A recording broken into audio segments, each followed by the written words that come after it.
Congressman Michael Waltz of Florida. He just got back from a bipartisan trip to Israel. By the way, why didn't these congresswomen go on that trip with you? Were they invited? Well, that's a great question. There were 40 Democrats and 31 Republicans on this trip. Steny Hoyer, their majority leader, Kevin McCarthy, the minority leader, led it. It was bipartisan. We talked to Bibi Netanyahu. We talked to the Palestinian Authority in Ramallah, in the West Bank, heard all sides, and I was disappointed that they didn't come. And my understanding is that all freshmen were invited. I think they really could have learned a lot. We heard for everything from a woman who lives on a kibbutz and has 7 seconds, an Israeli woman who has 7 seconds to get her entire family into a shelter before rockets come raining down from Hamas in Gaza, all the way up to the Syrian border and the Lebanese border, where Hezbollah is literally digging tunnels to be able to attack Israeli cities. You know, the bottom line is it was bipartisan. Yeah. We heard from across the board. I wish they would have come. I understand the Israeli government's position in allowing them to come. I would have supported that. Kevin McCarthy had supported that. But once they saw that their agenda was solely to go to the West Bank, and they're such avid backers of this BDS movement that, you know, look, the Israelis have every right to deny someone to come. I'm interested in what you said about your trip. What did you learn from the Palestinian Authority?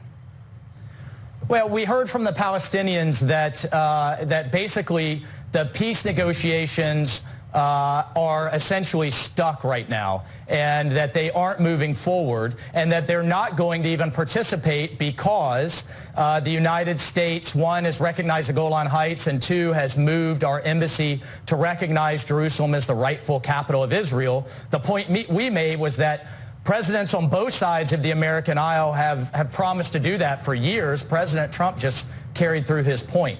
But we also saw things like an exploding technology sector. You know, Governor DeSantis from Florida led a delegation over there to improve trade and to improve economic ties. I mean, there's just a lot going on that I think there's a responsibility for lawmakers to hear every side of the issue, not just one, and that's what this trip did, and I wish they would have participated. Well, I was going to say, I mean, is it possible that they could make the case that by virtue of going on your trip, that your trip was pro-Israel and didn't take into account the needs of the Palestinians or of Rashida Tlaib's family?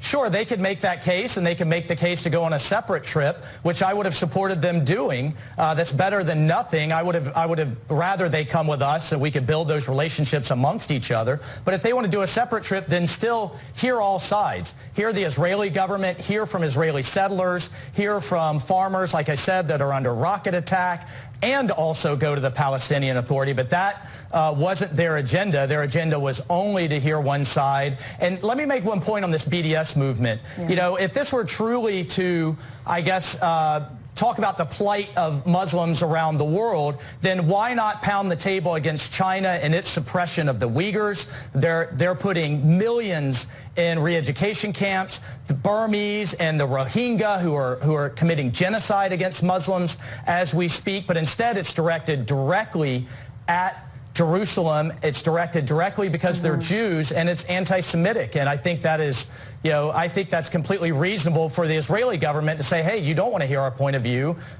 you know, access denied.